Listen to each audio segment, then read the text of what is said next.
So Subriel Matías B-sample returns as positive, according to IFL TV, but Subriel Matías B-sample has reportedly returned as a positive test for Ostarine. However, like his A sample, it was below the 0.1 ng per milliliter threshold for punishment in New York. So this fight against Dalton Smith on January 10th is still likely to go ahead. Now, to me, this is good news. This is positive news, and this shows that.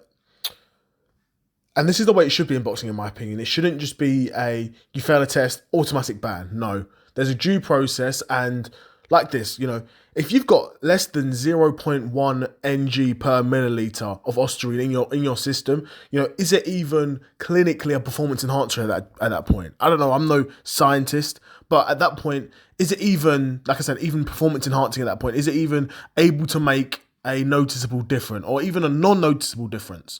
Any difference at all at such a small amount, right? And then you would essentially be saying, okay, this guy's tested, this guy's got it in his system, no matter how small the amount, let's ban him and fine him and make sure when he comes back, he can hardly make any money from the sport of boxing. No, because I think the story that Subriel Matías is saying that he's got a contaminated supplement, I guess that's a saying that, a lot of these fighters say, I'm not accusing no one of nothing. I'm certainly not accusing Subriel Matías of anything, but it seems to be a common sort of excuse from a lot of fighters, particularly the ones from that part of the world, right? But all over the world, there's cheats all over the world, let's be honest, right? Johnny Beck proved that. There's cheats all over the world.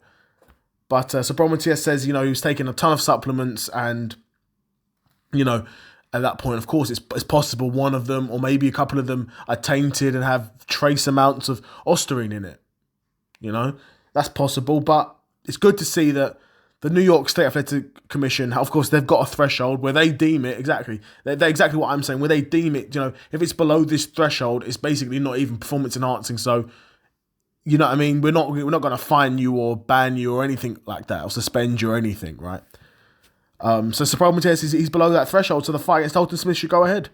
And in my opinion, it seems like it's all been a bit of messing about, backwards and forward, and for nothing.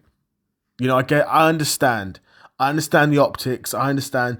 Look, you look at Subriel Matías' career. You look at the result against Dadashev. I know the optics aren't good when a guy like him goes on to fail a test, but you've got to look at all the details. And in my opinion, shout out to you, Mike Coppinger. Well, not shout out to you, but like the opposite of a shout out to you. You've got to be thorough with the details, bro.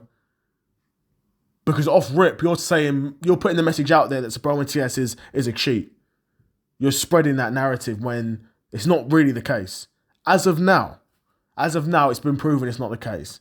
So, like me, you should be reporting on the facts and not giving, your opinion on things, because ultimately what these guys, they either don't understand or they do understand and do it deliberately, is when you're infamous in the sport of boxing, you're able to control the narrative. When you're someone, in any industry it's like that. If you're someone who's got a large following, you hold a lot of sway, when you say something, you can change the market.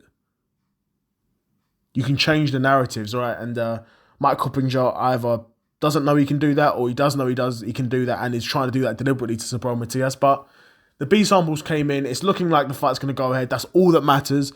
And that, he's under the threshold of Ostarine. So, yeah, let me know what you guys think of Subriel Matías' B sample coming in.